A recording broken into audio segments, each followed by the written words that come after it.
Maintenant, autre compétence, pensons la complémentarité. Pensons la complémentarité entre l'IA et bien entendu ce que fait le collaborateur. Comment le collaborateur peut avoir une nouvelle valeur ajoutée. Cette nouvelle valeur ajoutée, elle sera à la fois individuelle, mais surtout, elle sera collective, parce que c'est là l'objectif essentiel. Arriver à faire qu'ensemble, l'IA, chacun et tous, on pense, on transforme, on aille vers un monde meilleur. L'intelligence collective, grâce à l'IA, voilà ce que nous explique Joël de René. Peut-être la dernière question pour les managers qui nous écoutent, nos fameux MOOCers, qu'on apprécie et qu'on remercie d'être là. Quelles compétences un manager doit développer pour pouvoir interagir et être plus performant et peut-être transformer son métier? Alors il faut d'abord avoir compris qu'il ne peut agir comme manager moderne que dans une entreprise numérique.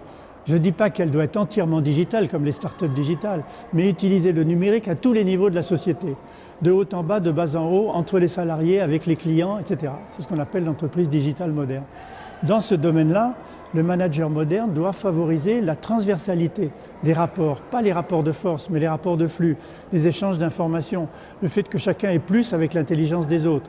Il doit être un catalyseur d'intelligence collaborative. Il doit aider les gens à échanger de l'information en utilisant justement les nouveaux réseaux numériques. Mais je dirais qu'il y a 5 qualités, à mon avis, essentielles pour le manager d'une entreprise digitale, avec l'intelligence artificielle éventuellement. J'appellerais d'abord le charisme, la vision, les valeurs, l'écoute et la confiance. Le charisme, c'est fondamental pour entraîner les gens où on veut aller. Mais pour les entraîner, il faut avoir une vision. Pas une vision immédiate, mais une vision à long terme. Cette vision doit se fonder sur des valeurs, pas seulement le profit à tout prix, mais des valeurs de changer la société grâce à son entreprise. Quatrièmement, c'est l'écoute. Si on n'écoute pas les gens dans l'entreprise, qu'on ne crée pas du lien humain, du lien social, on ne peut pas savoir ce qui se passe. Les gens sont beaucoup mieux qu'un tableur Excel que l'on utilise beaucoup pour savoir le reporting et le tableau de bord de l'entreprise. Il faut créer du lien social, du lien humain et enfin la confiance. Laisser les gens expérimenter, leur faire des erreurs, mais leur apprendre à évaluer leurs erreurs dans l'intérêt de la compagnie. Merci Joël de René. On retiendra, parce que Joël de René est vraiment quelqu'un qui nous montre le chemin, des mots-clés comme le macroscope, comme l'homme symbiotique, bien sûr comme la fluidité, c'est vous qui l'avez inventé, comme surfer la vie et bien sûr comme l'homme augmenté, pour demain vivre et encore mieux travailler avec l'intelligence artificielle. Merci. Cette intelligence collective, elle a un objectif, rendre l'entreprise apprenante. C'est ce que nous explique François Tadei du CRI.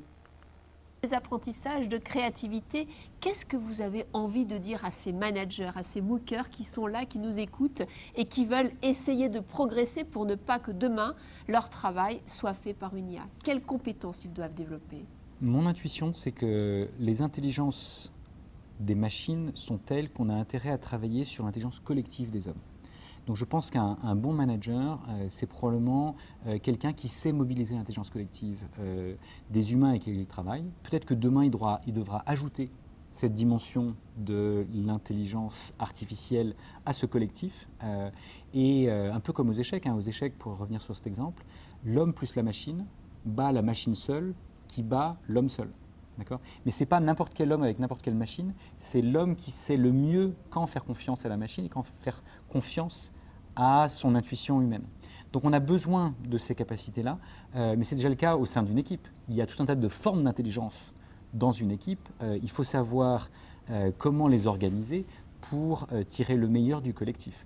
Et que ce collectif soit plus riche encore par l'arrivée de nouvelles formes d'intelligence, c'est quelque part une nouvelle forme de collaborateur. Merci beaucoup François, merci pour toute cette expertise et surtout merci pour cette nouvelle idée, cette idée force, que le manager doit investir ses compétences pour mieux gérer le collectif, pour faire du collectif un levier de l'entreprise apprenante. Exactement. Merci. Merci. Au revoir.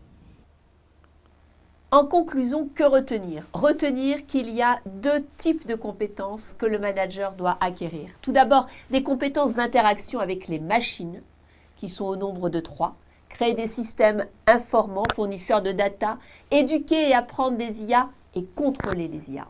Et ensuite, des compétences liées à l'acculturation des collaborateurs, à l'interaction avec ces équipes. Il s'agira tout d'abord de problématiser, d'avoir l'esprit critique, d'avoir de la créativité, un esprit entrepreneurial. ensuite d'acculturer pour expliquer, laisser faire, expérimenter et accompagner la transformation des métiers en se posant la question qu'est-ce que je peux faire faire à l'IA, qu'est-ce que je dois garder en contrôle.